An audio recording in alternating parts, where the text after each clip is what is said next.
এর আশপাশে ঘুরে গোস্তের সেন্ট নেওয়া যেমন এক জিনিস নয়, মাহফিলের ময়দানে বসে মাহফিল শোনা আর দোকানপাটে ঘুরে কিছু আড্ডাবাজি করে চলে যাওয়া, এই দুইটা জিনিস এক হতে পারে না। এজন্য যারা বাইরে ঘোরাফেরা করছেন, এই মাহফিলের সম্মানার্থে, আপনাদের গ্রামের সম্মানার্থে দয়া করে মেহেরবানি করে উদাত্ত আহ্বান রাখছে আপনাদেরকে, মাহফিল ময়দানে চলে আসুন। কোরআন এবং হাদিস থেকে আলোচনা শুনে নিজের জীবনকে সেই মোতাবেক রঙিন করার চেষ্টা করুন। আল্লাহ তাআলা আমাদের সকলকে কবুল করুন। সকলে বলেন আল্লাহুম্মা আমিন।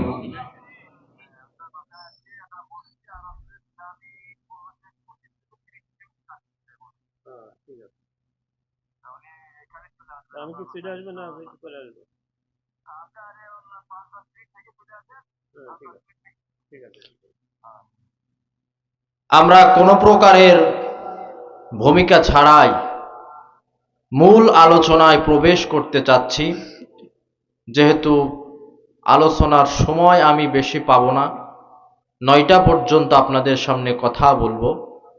এরপরে আমাদের আজকের মাহফিলের যিনি প্রধান আলোচক, তিনি খুবই ব্যস্ত মানুষ, অ্যাডভোকেট গাজী এনামুল হক সাহেব, তিনি আলোচনা করবেন। আলোচনা আজকে আমি সহ প্রধান মেহমান যতটুকু করবে মনোযোগ সহকারে শুনতে হবে এবং বক্তার কথার সারা শব্দ দিতে হবে। আপনারা যারা এখানে উপস্থিত আছেন, আপনারা কথার সাথে কি একমত আছেন? দেখে একটু সকলেই বলেন তো আলহামদুলিল্লাহ। আর একটু আওয়াজ দিয়ে বলেন আলহামদুলিল্লাহ। আজকে আপনাদের সামনে যে টপিকস নিয়ে আলোচনা করতে চিন্তা করেছি, আল্লাহর কাছে সাহায্য কামনা করছি। আজকের আমার আলোচ্য বিষয় হচ্ছে বর্তমান জামানা কেমন চলছে।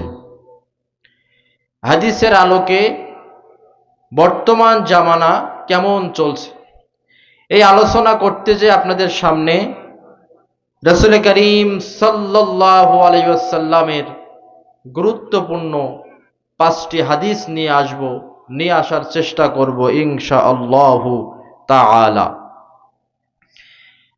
আল্লাহর হাবিব মুহাম্মদুর রাসূলুল্লাহ সাল্লাল্লাহু আলাইহি ওয়াসাল্লাম আজ থেকে প্রায় 1500 বছর পূর্বে তিনি অনেকগুলো ভবিষ্যৎবাণী করেছেন। শেষ জামানায় একের পর এক এই ঘটনাগুলো ঘটে যাবে। আমি আপনি যদি আপনার জীবনের খাতার সাথে মিলাইয়ে নিই, তাহলে বুঝতে পারবো, মনে হবে যেন আজ থেকে 1500 বছর পূর্বে, 1500 বছর পূর্বে বর্তমান সময়ের দৃশ্যগুলো দেখে দেখে আল্লাহর হাবিব সাল্লাল্লাহু আলাইহি ওয়াসাল্লাম এই হাদিস বর্ণনা করেছে। বিশ্বনবী সাল্লাল্লাহু আলাইহি ওয়াসাল্লাম বলেন, ইয়াতি আলান নাস জামান, এমন একটি সময় আসবে, এমন একটি জামানা আসবে, লা ইউবালিল মারউ মা আখাযা মিনহু আমিনাল হালালি আম মিনাল হারাম। এমন একটি জামানা আসবে, মানুষ পরোয়া করবে না সে হালাল উপার্জন করছে না হারাম উপার্জন করছে। এই জামানা আমাদের সময় এখনো আসেনি নাকি? বর্তমান সময় কি এসেছে? এই জামানাটা এসেছে। মানুষ পরোয়াই করবে না সে হালাল উপার্জন করছে নাকি হারাম উপার্জন করছে। আজকে আমরা যে যে কর্মক্ষেত্রে নিয়োজিত, জীবন ও জীবিকার তাগিদে আমরা বিভিন্ন কর্মক্ষেত্রে নিয়োজিত। কেউ বা ব্যবসা, কেউ বা চাকরি, কেউ বা কৃষিকাজ, বিভিন্ন কর্মক্ষেত্রে আমরা নিয়োজিত। আমরা যে যে কর্মক্ষেত্রে নিয়োজিত আছি, যদি একটু চিন্তা করি, লক্ষ্য করি তো আপনার উপার্জনটা হালাল হচ্ছে কিনা একটু চিন্তা করে দেখি। আমরা আজকে গড্ডালিকা প্রবাহে গা ভাসিয়ে দিয়ে হালাল হারামের বাজ বিচার না করে উপার্জন করছি। আমরা নামাজও পড়ছি, রোজাও রাখছি, সুদের সাথে আমাদের সম্পর্ক, ঘুষের সাথে আমাদের সম্পর্ক, মানুষকে ঠকিয়ে অর্থ উপার্জন করার সাথে আমাদের সম্পর্ক, খাদ্যে ভেজাল দিয়ে আমাদের সম্পর্ক, এগুলো আমাদের অভ্যাস কিনা বলেন? রাসূল করিম সাল্লাল্লাহু আলাইহি সাল্লাম এই জন্য ভবিষ্যৎবাণী করেছেন যে এই জামানাটায় মানুষ পরোয়া করবে না কি উপার্জন করবে, হালাল না হারাম উপার্জন করবে, কোন রকমের তারা পরোয়াই করবে না। 2 নম্বরে আল্লাহর হাবিব বলেন, আন আবি হুরায়রা রাদিয়াল্লাহু তাআলা আনহু আনিন নবী সাল্লাল্লাহু আলাইহি ওয়াসাল্লাম, হযরত আবু হুরায়রা রাদিয়াল্লাহু তাআলা আনহু হাদিসটি বর্ণনা করেছেন। নবীজি সাল্লাল্লাহু আলাইহি সাল্লাম বলেন, ইয়াতাকারাবুজ জামান, সময় নিকটবর্তী যখন হবে, ওয়ায়ানকুসুল আমাল, মানুষের আমল দিন দিন কমতে থাকবে, মানুষের আমল কমে যাবে। আগের মানুষ ইসলামের দিকে যেভাবে ধাবিত হতো, সকাল সন্ধ্যা সারা রাত সারা দিনে যে আমলগুলো করত, বর্তমান সময়ে মানুষের ভিতরে আসলে কি সে আমলগুলো লক্ষ্য করা যায়? আওয়াজ দিয়ে বলেন, যায়? আল্লাহর হাবিব বলেন, সময় যত নিকটবর্তী হবে, ইয়ানকুসুল আমাল, মানুষের আমল কমতে থাকবে, ওয়া ইলকাশু, আর কৃপণতা বৃদ্ধি পাবে, মানুষ কৃপণ হয়ে যাবে, আমল কমে যাবে, কৃপণতা বৃদ্ধি পাবে। ওয়াতাজহারুল ফিতান, ব্যাপক আকারে ফিতনা ফাসাদ বিপর্যয় ছড়িয়ে পড়বে। ওয়ায়াকসুরুল হারাজ, আর বেশি বেশি হত্যা বাড়বে। হারাজ মানে হত্যা, বেশি বেশি হত্যা সংগঠিত হবে। অন্য হাদিসে নবীজি আমার বলেছেন, এমন একটি জামানা আসবে ব্যাপক হারে হত্যা চলবে, এমনকি নিহত ব্যক্তিও জানবে না কি জন্য আমাকে হত্যা করা হয়েছে, আর হত্যাকারী ব্যক্তিও জানবে না কি জন্য ওই লোকটাকে আমি হত্যা করলাম। নাউজুবিল্লাহ। সেই রকমের জামানা বর্তমানে এসেছে কি আসে নাই? বলেন তো। হত্যাকারী জানবে না কি জন্য তারে হত্যা করলাম, আর নিহত ব্যক্তিও জানবে না যে তাকে কি কারণে হত্যা করা হলো। হত্যা বেশি বেশি হবে, মানুষের আমল কমে যাবে, কৃপণতা বৃদ্ধি পাবে, ফিতনা ফাসাদ বেশি বেশি প্রসার ঘটবে। তৃতীয় হাদিসে বিশ্বনবী সাল্লাল্লাহু আলাইহি সাল্লাম বলেন, ইউশিকু আইয়াতি আলান নাসি জামান, অচিরেই এমন একটি জামানা আসবে, লা ইয়াবকা মিনাল ইসলামি ইল্লা ইসমুহু, নামে মাত্র ইসলাম থাকবে, বাস্তব জীবনে ইসলামের কোনো আমল থাকবে না। নামে মাত্র ইসলাম, ইসলামটাকে এখন আমরা শুধুমাত্র 2 ঈদ আর জুমার দিন, এই 3টি বিধান পালনের মাধ্যমে মনে করছে আমরা মুসলমান হয়ে গেছি। বছরে 2টা ঈদ আর জুমার নামাজ, অথচ ইসলাম হচ্ছে কমপ্লিট কোড অফ লাইফ। ইসলাম হচ্ছে মুকাম্মেলে হায়াত নিজাম। ইসলাম একটি পূর্ণাঙ্গ জীবন বিধান। মানব জীবনের এমন কোন দিক আর বিভাগ নাই যেখানে ইসলামের কোনো না কোনো নির্দেশনা নাই। সেই ইসলামটাকে শেষ জামানায় মানুষ নামে মাত্র ইসলাম পালন করবে, বাস্তব জীবনে তাদের ইসলামের কোনো আমল থাকবে না। আল্লাহর হাবিব বলেন, ওয়ালা ইয়াবকা মিনাল কুরআনি ইল্লা রাসমুহু, শেষ জামানায় শুধুমাত্র কোরআনের অক্ষরগুলো থাকবে, বাস্তব জীবনে কোরআনুল কারীমের কোনো আমল থাকবে না। বর্তমানে এই কোরআনটাকে আমরা ব্যবহার করছি ঝাড় ফুকের কিতাব হিসাবে। কোরআনের অক্ষর পাতায় পাতায় অক্ষর আছে, বাস্তব জীবনে এই কোরআনের আমল আমাদের আছে কি নাই? আছে। বাস্তব জীবনে আমল নাই। আরো লক্ষ্য করা যায়, যেই সংসদ ভবনে কোরআন তেলাওয়াতের যেই সংসদ ভবনে সংসদ শুরু করার পূর্বে কোরআন থেকে তেলাওয়াত হবে, সেই সংসদ ভবন থেকেই কোরআন বিরোধী আইন পাশ হবে। আপনাদের কাছে জানতে চাই, সুদ হালাল না হারাম? অথচ আমাদের দেশে রাষ্ট্রীয়ভাবে পুঁজিবাদী শোষণের সবচাইতে জঘন্যতম হাতিয়ার এই সুদটাকে কিন্তু জায়েজ করা হয়েছে, হালাল করা হয়েছে। মদ খাওয়া হালাল না হারাম? অথচ রাষ্ট্রীয়ভাবে মদের লাইসেন্স, মদের আমদানি রপ্তানি এগুলো চলছে। জিনা করা হারাম, অথচ রাষ্ট্রীয়ভাবে পতিতালয়ের লাইসেন্স দেওয়া, জোরে বলেন আছে না নাই? নামে মাত্র ইসলাম থাকবে, কোরআনুল কারীমের পাতায় শুধু অক্ষর থাকবে, বাস্তব জীবনে কোরআনুল কারীমের কোনো আমল থাকবে না। আল্লাহর হাবিব বলেন, শেষ জামানায় মাসাজিদুহুম আমিরাতুন, মসজিদগুলো ঝাকঝমকপূর্ণ হবে, মানুষ মসজিদ নির্মাণ করা নিয়ে প্রতিযোগিতা করবে। ওয়াহিয়া খারাবুম মিনাল হুদা, বাস্তবিক অর্থে মসজিদগুলো থাকবে হেদায়াত শূন্য। মসজিদগুলো থাকবে হেদায়াত শূন্য, কিন্তু মসজিদ ঝাকঝমক হবে, মানুষ মসজিদ নির্মাণ করা নিয়ে প্রতিযোগিতা করবে, কিন্তু বাস্তবিক অর্থে সেই মসজিদগুলো থাকবে হেদায়াত শূন্য। মসজিদে ইমানদার, একদম খাঁটি ইমানদার, আল্লাহতে যার পূর্ণ ঈমান, কথা সে মুসলমান, এই রকমের মুসলমান পাওয়া যাবে না। কিন্তু মানুষ মসজিদ নিয়ে গর্ব অহংকার করবে। এটা বর্তমানে হচ্ছে কি হচ্ছে না? হচ্ছে। আল্লাহর হাবিব সাল্লাল্লাহু আলাইহি ওয়াসাল্লাম বলেন, শেষ জামানার ফিতনা ফাসাদ বর্ণনা করতে যেয়ে বিশ্বনবী সাল্লাল্লাহু আলাইহি ওয়াসাল্লাম বলেন, এমন একটি জামানা আসবে, ইজা তুখিজাল ফাইয়ু দিওয়ালা, শেষ জামানায় মানুষ তার গনিমত সামগ্রীকে ঘরের সম্পদ মনে করে ভক্ষণ করবে। ওয়াল আমানাতু মাগনামা, আর আমানত সামগ্রীকে গনিমত মনে করে তারা আত্মসাৎ করবে। শেষ জামানায় মানুষ আমানত সামগ্রীকে নিজের গনিমত মনে করে আত্মসাৎ করবে।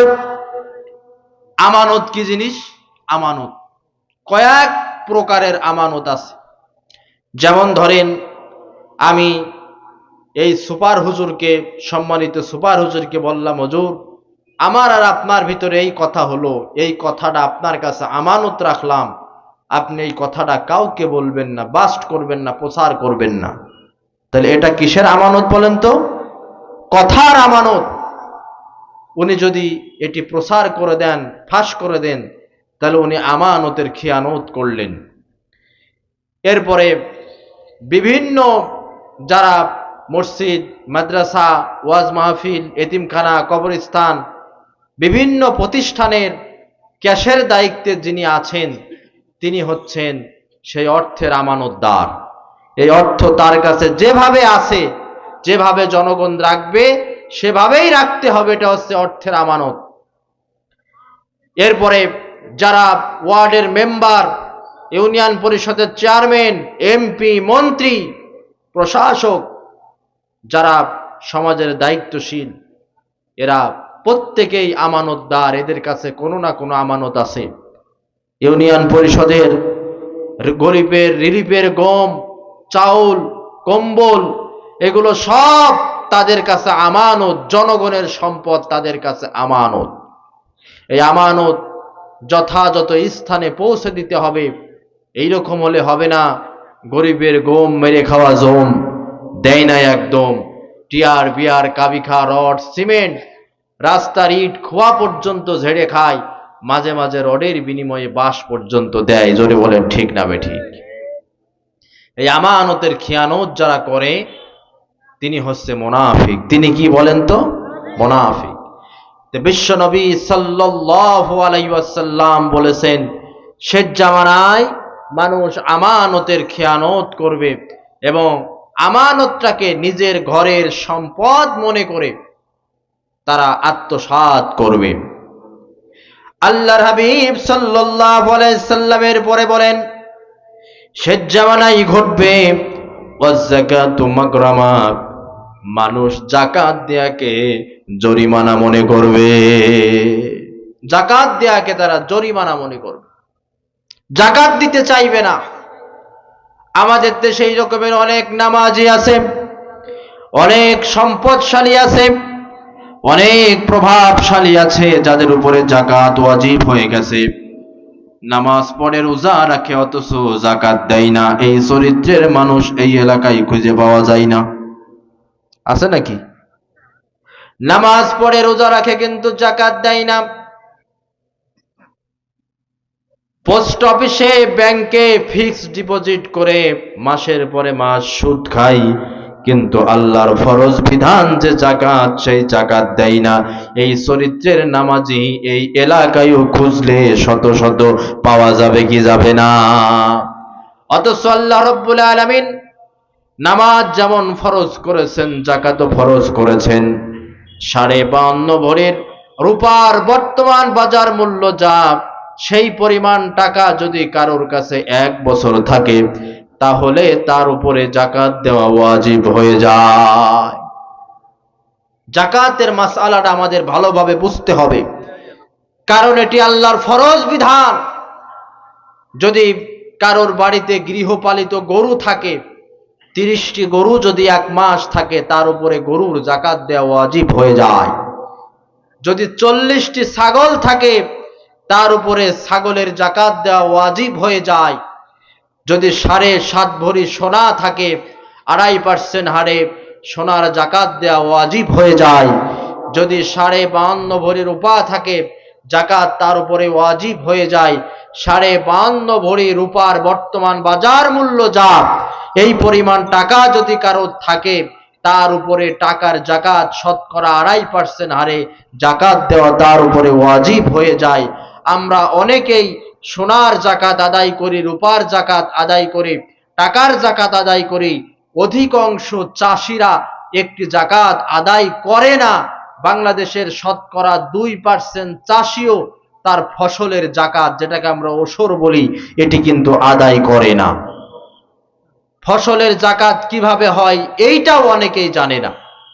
মাথায় রাখবেন, যদি 5 ওয়াসাক, 1 ওয়াসাক সমান 5 মণ, অর্থাৎ 5 ওয়াসাক মানে 25 মণ হারে যদি জমিনে ফসল উৎপাদন হয়, ধান, গম, ভুট্টা, আলু, আম, যাই হোক না কেন, যদি 25 মণ হারে ফসল জমিনে উৎপাদন হয়, তাহলে টাকা পয়সা খরচ করে যদি সেটা চাষাবাদ করা হয়, 20 মণে 1 মণ হারে ফসলের যাকাত আদায় করতে হয়।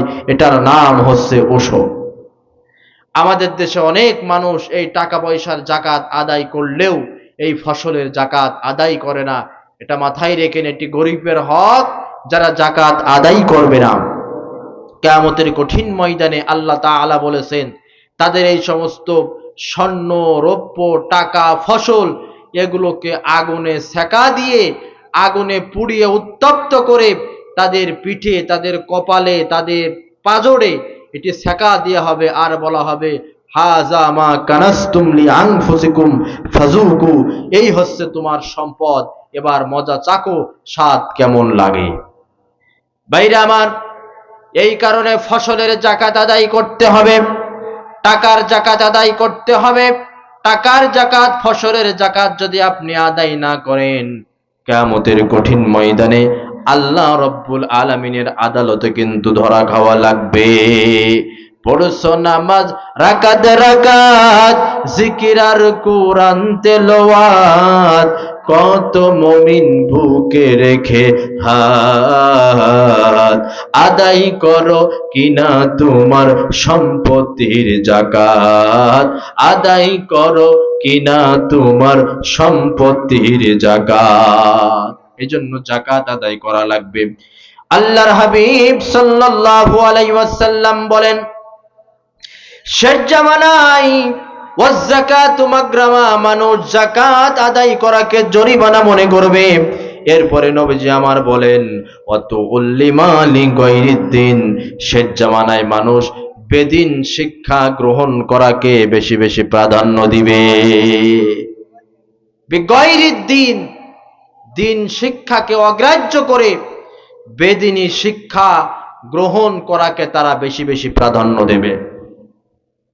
অথচ দিনী শিক্ষা অর্জন করা তলাবুল ইলমি ফারিদাতুন আলা কুল্লি মুসলিম, দিনী জ্ঞান অর্জন করা প্রতিটি মুসলিম নর নারীর উপরে ফরজ করেছেন। জোরে বলেন কে?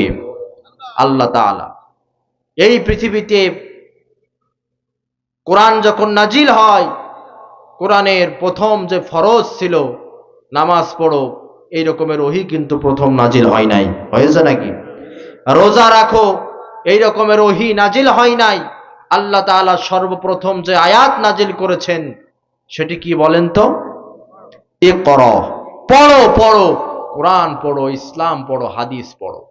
এই দ্বীনি শিক্ষা গ্রহণ করা প্রত্যেক মুসলিম নর নারীর উপরে আল্লাহ তাআলা ফরজ করেছেন। কিন্তু এই যে রাসূলের কথা, শেষ জামানায় মানুষ বেদিনী শিক্ষা গ্রহণ করাকে বেশি বেশি প্রাধান্য দেবে। একমাত্র দেশ, ব্যতিক্রম দেশ বাংলাদেশ, যেই বাংলাদেশে কেবলমাত্র দ্বিমুখী শিক্ষা ব্যবস্থা চালু আছে। দ্বিমুখী শিক্ষানীতি পৃথিবীর আর কোনো দেশে নাই। বাংলাদেশের শিক্ষা ব্যবস্থাকে দুই ভাগে ভাগ করা হয়েছে। একটি হচ্ছে জেনারেল এডুকেশন, সাধারণ শিক্ষা ব্যবস্থা, আরেকটি হচ্ছে মাদ্রাসা এডুকেশন, মাদ্রাসা শিক্ষা ব্যবস্থা। এই মাদ্রাসা শিক্ষা ব্যবস্থার ভিতরেও আবার কয়েকটি ভাগ আছে। আছে ফুরকানিয়া শিক্ষা ব্যবস্থা, হাফেজিয়া শিক্ষা ব্যবস্থা, কওমিয়া শিক্ষা ব্যবস্থা, আর আছে আলিয়া শিক্ষা ব্যবস্থা। এই মাহফিলটি হচ্ছে একটি দাখিল মাদ্রাসা প্রাঙ্গণে। আমি নিজেও একটি মাদ্রাসার আরবি প্রভাষক হিসাবে কর্মরত আছি। প্রিয় ভাইরা, শিক্ষা ব্যবস্থাটা বাংলাদেশে কেমন হওয়া দরকার? একমুখী শিক্ষা ব্যবস্থা যতক্ষণ পর্যন্ত বাংলাদেশে ব্যবস্থা করা না হবে, প্রতিষ্ঠিত করা না হবে, ততক্ষণ পর্যন্ত একটি সুখী, সমৃদ্ধ এবং দুর্নীতিমুক্ত একটি ডিজিটাল বাংলাদেশ গড়া ততক্ষণ পর্যন্ত আমাদের সম্ভব হবে না। কেন? কেন আমি বলি, ধর্ম শিক্ষাটা প্রয়োজন। বাংলাদেশের শিক্ষা ব্যবস্থাটা এই রকম হওয়া দরকার, 1 থেকে নিয়ে শুরু করে ইন্টারমিডিয়েট পর্যন্ত, 1 থেকে নিয়ে শুরু করে ইন্টারমিডিয়েট পর্যন্ত একমুখী শিক্ষা ব্যবস্থা করতে হবে। এই একমুখী শিক্ষা ব্যবস্থায় সিলেবাসটাকে এমন ভাবে ঢেলে সাজাতে হবে যাতে করে 1 থেকে নিয়ে ইন্টারমিডিয়েট পর্যন্ত যারাই লেখাপড়া করবে সকলেই এক ধাঁচে লেখাপড়া করবে। এখানে থাকবে কোরআন, থাকবে হাদিস, থাকবে গণিত, থাকবে ইংরেজি, থাকবে বিজ্ঞান, থাকবে এরপরে আপনার কমার্সের সাবজেক্ট থাকবে, ডিজিটাল প্রযুক্তি থাকবে, সব কিছু থাকবে ইন্টারমিডিয়েট পর্যন্ত। এমন কায়দায় সিলেবাসকে ঢেলে সাজাতে হবে যাতে করে 1 থেকে ইন্টারমিডিয়েট পর্যন্ত একজন ছাত্র বাংলা, ইংরেজি, ডিজিটাল প্রযুক্তি, সাধারণ জ্ঞান, বিজ্ঞানের পাশাপাশি ধর্মীয় জ্ঞানে তারা পারদর্শী হয়ে যাবে। এরপরে ইন্টারমিডিয়েট পর থেকে যেয়ে অনার্স লেভেলে যেয়ে এই শিক্ষাটা ভাগ হয়ে যাবে। কেউ যদি মনে করে যে আমি এখন ডাক্তার লাইনে যাব, মেডিকেল লাইনে চলে যাবে। কেউ যদি মনে করে ইঞ্জিনিয়ার লাইনে যাব, চলে যাবে। কেউ যদি মনে করে আইন পেশায় যাব, চলে যাবে। কেউ যদি মনে করে না ধর্মের উপরে উচ্চতর ডিগ্রি নেব, চলে যাবে। এই কথাই আল্লাহ কোরআনুল কারীমের ভিতরে বলেছেন, ফালাউলা নাফারা মিন কুল্লি ফিরকাতিন তাইফাতুম মিনহুম। আল্লাহ তাআলা বলেছেন তোমাদের ভিতরে এক শ্রেণীর লোক থাকা দরকার যারা দ্বীন সম্পর্কে গভীর জ্ঞান অর্জন করবে। সকলের উপরে দ্বীনের গভীর জ্ঞান অর্জন করা ফরজে আইন না। ইসলামের বেসিক নলেজ অফ ইসলাম যেটি, এই জ্ঞান অর্জন করা প্রত্যেক মুসলিম নরনারীর উপরে হচ্ছে ফরজ, এটা হচ্ছে ফরজে আইন। আর দ্বীন সম্পর্কে গভীর জ্ঞান অর্জন করা ফরজে কিফায়া। এরা কতিপয় মানুষ করবে। এক শ্রেণীর মানুষ ডাক্তার হবে, এক শ্রেণীর মানুষ দ্বীনের বড় দায়ী হবে, এক শ্রেণীর মানুষ ইঞ্জিনিয়ার হবে, এক শ্রেণীর মানুষ আইনজীবী হবে। কিন্তু দ্বীনের বেসিক নলেজ অর্জন করা প্রত্যেক মুসলিম নরনারীর উপরে ফরজ। যেই জ্ঞান দ্বারা আমি আমার আল্লাহকে চিনতে পারবো, যেই জ্ঞান দ্বারা আমি আমার রাসূলকে চিনতে পারবো, যেই জ্ঞান দ্বারা হালাল হারাম, সুন্নাত বিদআত, তাওহীদ শিরক, জায়েজ নাজায়েজ, এই জ্ঞানগুলো অর্জন করা প্রত্যেক মুসলিম নর নারীর উপরে ফরজ। কিন্তু আমরা সেই জ্ঞানটা অর্জন করছেন। একটু জিকির করে সুবহানাল্লাহ।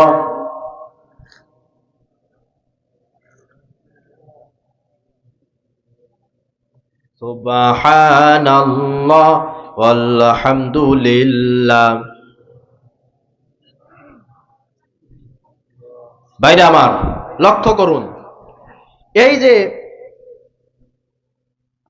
দিন না থাকার কারণে যারা ইঞ্জিনিয়ার হচ্ছে, বড় বড় পজিশনে চলে যাচ্ছে, বড় বড় চাকরিতে চলে যাচ্ছে, দিন না থাকার কারণে সেখানে তারা দুর্নীতিতে জড়িয়ে পড়ছে কিনা বলেন?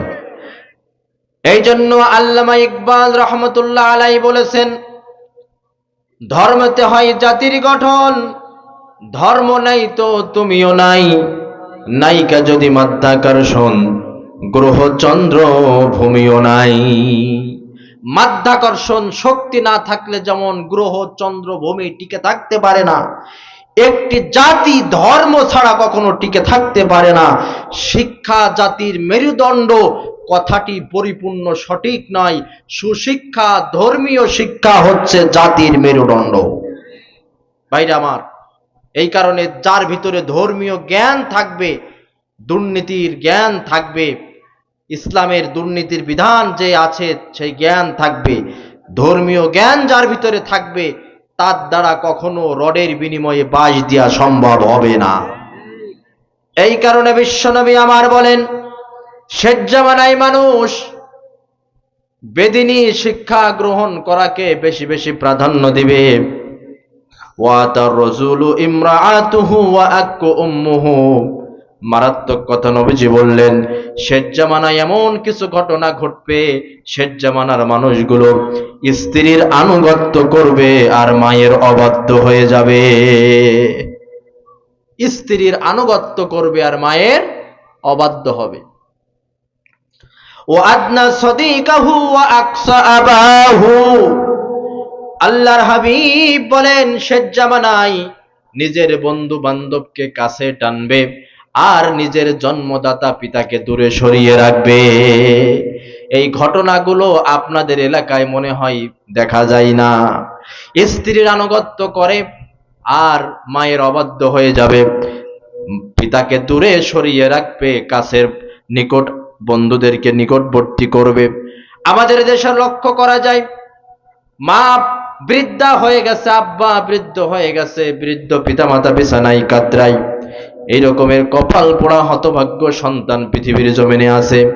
মায়ের জন্য বাজার থেকে তার পছন্দনীয় কোনো খাবার, কোনো ফল কিনে নেওয়ার সুযোগ হয় না, অথচ বন্ধু বান্ধব, আত্মীয় স্বজন, শালা সন্ধি, শ্বশুর শাশুড়ির জন্য হাজার হাজার টাকা বাজেট হয়, বিছানায় মা কাতরায়, আব্বা কাতরায়, তাদের খোঁজ খবর নেই না। অথচ এই মা যখন মৃত্যুবরণ করে, জীবিত থাকা অবস্থায় মায়ের খোঁজ খবর নিল না, মায়ের যত্ন করলো না। অনেক ক্ষেত্রে দেখা যায়, মা থেকে একদিকে, মা থেকে রান্নাঘরে, গোয়াল ঘরে, যেই সংসারে মা সেই বাড়িটা সুন্দর করে করলো, বাবা বাড়িটা সুন্দর করে সাজালো, মাতার ঘাম পায়ে ফেলে সন্তানের জন্য যেই ঘরটা নির্মাণ করলো, সেই ঘরে এক সময় মায়ের জায়গা হয় না, পিতার জায়গা হয় না, রান্নাঘর আর গোয়াল ঘরে পিতা মাতার জায়গা হয়। এই রকমের দৃশ্য বাংলাদেশে আওয়াজ দিয়ে বলেন দেখা যায় কি যায় না? পিতামাতা যখন বৃদ্ধ হয়ে গিয়েছে, সেই সময় পিতামাতার খোঁজ খবর নাই, পিতামাতার যত্ন করে নাই, পিতামাতার খাবার দেয় নাই। এই পিতামাতা যখন মৃত্যুবরণ করে, মৃত্যুবরণ করার পরে মানুষ ডেকে খানা করে, মৌত খানা করে মানুষদেরকে খাওয়ায়। এই রকমের ঘটনা আপনাদের এলাকায় আছে না? না আছে। এলাকায় মানুষ মারা গেলে কি খানা হয়? হয়। জীবিত থাকা অবস্থায় মায়ের খোঁজ খবর নিল না, পিতার খোঁজ খবর নিল না। ও তুমি জিন্দা থাকতে এক মুঠো ভাত, জিন্দা থাকতে এক মুঠো ভাত দাও নাই তোমার মা বাবার পাতে, মরলে খাওয়াও পাড়ার লোক ডেকে মন আমার, মরলে খাওয়াও পাড়ার লোক ডেকে। মাসে মাসে ব্যাংকে তুমি টাকা করো জমা, বাড়ি বাড়ি ভিক্ষা করে তোমার বাবা মা। ভাইরে তোমার বাবা মা, ও তোমার বউয়ের গলায় দামি সোনা, ও তোমার বউয়ের হাতে সোনার বালা, দিন যাই তার কত সুখে, মরলে খাওয়াও পাড়ার লোক ডেকে। মন আমার মরলে খাওয়াও পাড়ার লোক ডেকে। তুমি জিন্দা থাকতে এক মুঠো ভাত, ও তুমি জিন্দা থাকতে এক মুঠো ভাত দাও নাই তোমার মা বাবার পাতে, মরলে খাওয়াও পাড়ার লোক ডেকে। মন আমার মরলে খাওয়াও পাড়ার লোক ডেকে। আল্লাহর হাবিব বলেন, শেষ জামানায় মানুষ নিজের স্ত্রীর আনুগত্য করবে আর মায়ের অবাধ্য হয়ে যাবে, পিতাকে দূরে সরিয়ে রাখবে, বন্ধু বান্ধবকে কাছে টানবে। এরপরে আল্লাহর হাবিব বলেন, ওয়াজাহারাতিল আসওয়াদু ফিল মাসাজিদ, শেষ জামানায় মসজিদের ভিতরে গন্ডগোল বেঁধে যাবে। মসজিদের ভিতরে গন্ডগোল হবে, সভাপতি সেক্রেটারি ক্যাশিয়ার নির্ধারণ নিয়ে মসজিদের ভিতরে হট্টগোল গন্ডগোল বেঁধে যাবে। হয়তোবা এই এলাকায় বাঁধে না, বাঁধে বাঁধে, আওয়াজ যেভাবে দিচ্ছেন তাহলে বোঝা গেল যে ভালোই বাঁধে। নামাজ নেই, রোজা নেই, নামাজ পড়ে না, রোজা রাখে না, পেশাব করে পানিও নেয় না, মসজিদ কমিটির সভাপতি আর সেক্রেটারি মানে সেক্রেটারি আছে। আল্লাহর হাবিব বলেছেন, আল্লাহ রাব্বুল আলামিন কুরআনুল কারীমের ভিতরে বলেন, মা কানা লিল মুশরিকিনা আই ইয়ামুরু মাসাজিদাল্লাহ, যারা নামাজ পড়ে না, রোজা রাখে না, মুশরিক, এই চরিত্রের কোন মানুষের মসজিদ কমিটির দায়িত্ব পালন করার কোনো অধিকার নাই। মা কানা, কোনো অধিকারই নাই। মসজিদ কমিটির দায়িত্ব পালন করতে হলে 5টা গুণ থাকা লাগবে। জোরে বলেন তো কয়টা? আল্লাহ রাব্বুল আলামিন কুরআনুল কারীমের ভিতরে সে কথা বলেছেন। মসজিদ কমিটির সদস্য কারা হবে ভালো করে শুনে যান। সূরা তাওবার ভিতরে আল্লাহ তাআলা বলেছেন মসজিদ কমিটির দায়িত্ব কারা পালন করবে। টাকা পয়সা থাকলেই তাকে মসজিদ কমিটির পদে বসাইয়ে দেবেন। সুদী ব্যাংকের সাথে লেনদেন, প্রকাশ্যে সুদ খায়, যখন মসজিদে আজান হয় মসজিদের সামনে দিয়ে সিগারেট টানতে টানতে চলে যায়, ইনি হচ্ছে মসজিদ কমিটির বড় দায়িত্বশীল। আল্লাহ রাব্বুল আলামিন বলেন মসজিদ কমিটির দায়িত্ব কারা পালন করবে। ইন্নামা ইয়া'মুরু মাসাজিদাল্লাহি মান আমানা বিল্লাহ ওয়াল ইয়াউমিল আখির ওয়া আকামাস সালাহ ওয়া আতাস যাকাত ওয়া লাম ইয়াকশা ইল্লাল্লাহ। আল্লাহ তাআলা বলেন মসজিদের দায়িত্ব তো তারাই পালন করবে যাদের আল্লাহর প্রতি ঈমান আছে, পরকালের প্রতি ঈমান আছে, যারা নামাজ কায়েম করে, যাকাত দেয়, আর জীবন পরিচালনার পথে সাথী নেতা পাতি নেতা কোন রাষ্ট্রীয় ক্ষমতার ভয় না করে, ভয় করে একমাত্র আল্লাহর। এই 5টা গুণ আছে যাদের মসজিদ কমিটির দায়িত্ব পালন করার অধিকার একমাত্র তাদের। ওয়াজাহারাতিল আসওয়াদ ফিল মাসাজিদ, শেষ জামানায় মসজিদের ভিতরে এই রকমের সভাপতি সেক্রেটারি নির্ধারণ নিয়ে গন্ডগোল বাঁধবে। মসজিদ ভাগ হয়ে যাবে এই সব কমিটি নির্ধারণকে কেন্দ্র করে। আগের জামানায় মসজিদ ছিল কাঁচা, মানুষের ঈমান ছিল পাকা, আর বর্তমান সময়ে মসজিদ পাকা। আগেই বলেছি মসজিদগুলো থাকবে হিদায়াত শূন্য। অনেক মসজিদে দেখা যায় মুসল্লিতি কাতার প্রায় ফাঁকা। জোরে বলেন ঠিক না বেঠিক? বিশ্বনবী আমার বলেন শেষ জামানায় এভাবে চলবে। মসজিদের ভিতরে গন্ডগোল বেঁধে যাবে। ওয়াসাদাল কাবিলাতা ফাসুকুহুম ওয়া কানা সাইমুল কওমি আরসালাহুম। আল্লাহর হাবিব বলেন, শেষ জামানায় গোত্রের নেতাগুলো হবে অসৎ লোক, আর জাতির দায়িত্বশীলরা হবে বেজাত লোক। কার কথা? রাসূলের কথা। শেষ জামানার যারা নেতা তারা হবে অসৎ, আর যারা জাতির দায়িত্বশীল তারা হবে বেজাত। মানুষ এগুলো জানবে, জানার পরে তাদের পেছনে ছুটবে আর স্লোগান দেবে, আমার ভাই তোমার ভাই, মাথার ঘাম পড়ে ভাই। বিবেকেরাই নাই প্রশ্ন রেখে যে আশরাফুল মাখলুকাত, তোমরা ছাগলকে যখন রশি ধরে টান মারা হয়, দেখবেন ছাগল কিন্তু ব্রেক মারে। ব্রেক মেরে বুঝতে চাই ও আমাকে রশি ধরে টান মারে, আসলে কি আমাকে জবাই করার জন্য টানে নাকি ঘাস পাতা খাওয়ানোর জন্য টানে। ছাগল গরু ব্রেক মেরে বুঝতে চাই তার মালিকের মতলবটা কি। আশরাফুল মাখলুকাত আল্লাহ রাব্বুল আলামিন বিবেকের বলে বলিয়ান হয়ে মানুষদেরকে সম্মান দিয়েছেন, আশরাফুল মাখলুকাত বানিয়েছেন। অথচ সেই মানুষগুলো চোখের সামনে দেখতে পারে রাজনৈতিক দলের নেতারা কর্মীরা তাদেরকে ডাকে, আসর যায় জহর যায়, একটা বারের জন্য নামাজের বিরতি দেয় না। এরপরও ওই নেতার পেছনে ছোটে। এই চরিত্রের নেতা কর্মী আমাদের বাংলাদেশে আছে না নাই?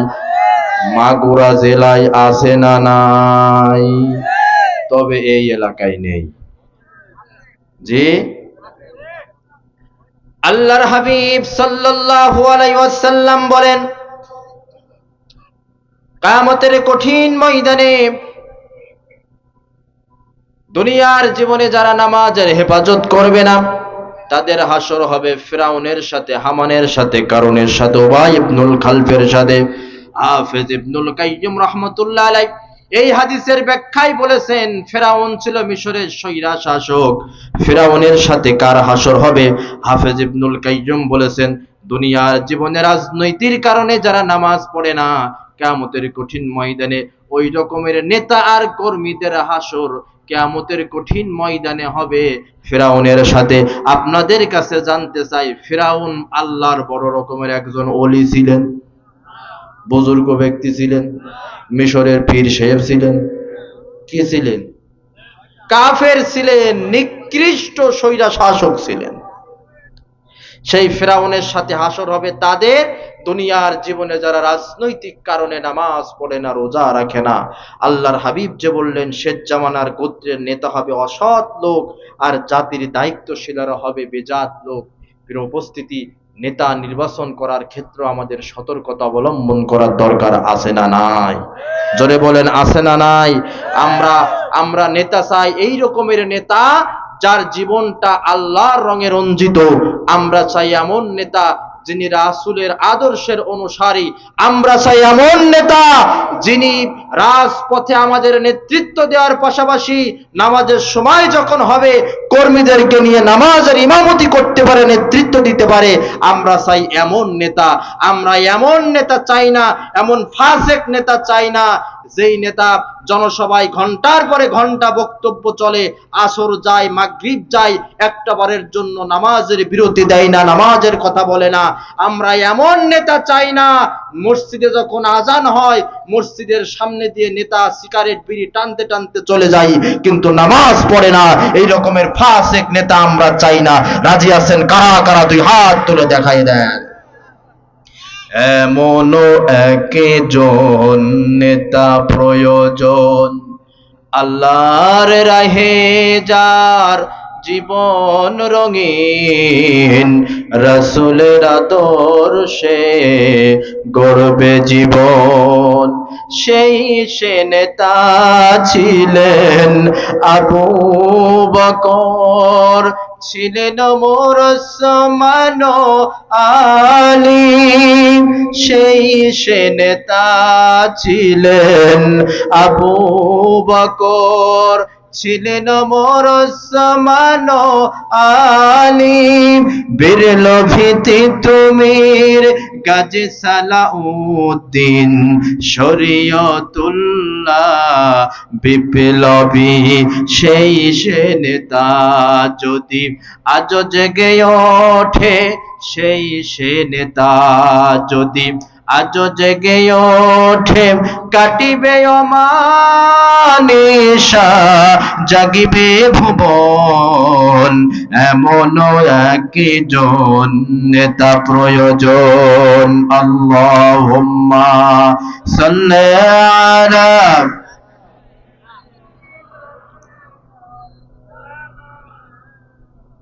وعلى آل মাওলানা মুহাম্মদ। আল্লাহর হাবিব বললেন শেষ জামানার নেতারা হবে অসৎ। নেতারা কি হবে বলেন তো? জাতির যারা দায়িত্বশীল, সমাজের যারা দায়িত্বশীল তারা হবে বেজাত, তারা হবে বেজাত। আর এদের পেছনে যারা চলবে, আমরা তো ফাসেক নেতার প্রশংসায় পঞ্চমুখ। যদি 100 টাকা দেওয়া হয় এক প্যাকেট বিরিয়ানির কথা বলা যায়। কিসের দল? এক সময় যারা ছিল ওই দলে, এখন সময়ের পরিবর্তনের কারণে তারা এখন সবাই এই দলে। আমাদের দেশের মানুষ আসলে প্রকৃতপক্ষে রাজনীতি করে না, এরা করে পেট নীতি। কি নীতি বলেন তো? ওমা, যারা 5 তারিখের আগে আমাদের উপরে দমন পীড়ন করেছে, 5 তারিখের পরে আনন্দ মিছিলে তারাই দেখি প্রথম কাতারে। ঠিক কিনা কন? এই তো চলছে। এরা কেউ রাজনীতি করে না প্রকৃত অর্থে, এরা সবাই করে পেট নীতি। কি নীতি বলেন তো? পেট নীতি। 1 ভোট 5 জনার দেওয়ার ওয়াদা দেয়। একজন 500 টাকা দেয়, বলে যে ভোট তো আপনারই দেব। এরপরে একজন দিয়েছে একটা লুঙ্গি বা শাড়ি, বলছে যে ভোট কি আমার বাপের দেবো? বাপের তুই আপনার দেব। মাথায় হাত রেখে, কপালে হাত রেখে কসম করে। আছে না নাই? আছে না? এই ফাসেক ব্যক্তির প্রশংসায় যারা পঞ্চমুখ, একথা মাথায় রেখেন। যারা নামাজ পড়ে না, রোজা রাখে না, প্রকাশ্যে যারা পাপাচার করে, এদেরকে বলা হয় ফাসেক। এদেরকে কি বলা হয় বলেন তো? ফাসেক। যারা নামাজ পড়ে না, রোজা রাখে না, প্রকাশ্যে পাপাচার করে, এদেরকে বলা হয় ফাসেক। আর এই ফাসেক ব্যক্তির যখন প্রশংসা করা হয়, আমরা কি প্রশংসা করে নেতার, একদম প্রশংসা করতে করতে পাম দিয়ে আকাশে তুলে দিই। আমার ভাই, তোমার ভাই, মাথার ঘাম পড়ে পায়, জনগণের বিরাট মেহনতি মানুষের হৃদয়ের স্পন্দন, গরিব দুঃখী খেটে খাওয়া মানুষের হৃদয়ের স্পন্দন, বিরাট পাম দিয়ে তাকে তুলে দিই। শেষ পর্যন্ত দেখা যায় জনগণকে মিথ্যা আশ্বাস দিয়ে, জনগণের ভোট পেয়ে, জনগণের মাথার উপরে কাঁঠাল রেখে, কাঁঠাল ভেঙে কুয়াগুলো খেয়ে যায়, আটিয়া সোপড়া জনগণের মাথায় রেখে যায়। ভাইরা আমার, প্রশংসা করি, সাবধান, সাবধান হয়ে যান। কত বড় পাপের সাথে আপনারা জড়িত। আল্লাহর হাবিব বলেন ইজা মুদিহাল ফাসিক, যখন কোন ফাসিক ব্যক্তির প্রশংসা করা হয়, গদিবার রব, মহান রব রাগান্বিত হন, ওয়াহতাজ্জালাহুল আরশ, এবং আল্লাহর আরশ থরথর করে কাঁপতে থাকে। নাউযুবিল্লাহ। নামাজ পরিত্যাগ করলে আল্লাহর আরশ কাঁপে না। একজন মানুষকে হত্যা করলে আল্লাহর আরশ কাঁপে না। জেনা ব্যভিচার করলেও আল্লাহর আরশ কাঁপে না। এগুলো পাপ কাজ, এগুলোর জন্য ভিন্ন ভিন্ন শাস্তি আছে। কিন্তু এই সমস্ত অপরাধের কারণে মহান রবের আরশ কাঁপে না। একমাত্র গুনাহ, কোন ফাসিক ব্যক্তির যখন প্রশংসা করা হয়, আল্লাহর আরশ কেঁপে যায়। আল্লাহর হাবিব বলেন শেষ জামানায় এই ফাসিক নেতা, অসৎ নেতা যখন হবে, ওয়া উকরিমার রাজুলু মাখাফাতান শাররিহি, শেষ জামানার মানুষগুলো নেতাদেরকে সম্মান করবে ভয়ে। কিসে বলেন তো? ভয়ে।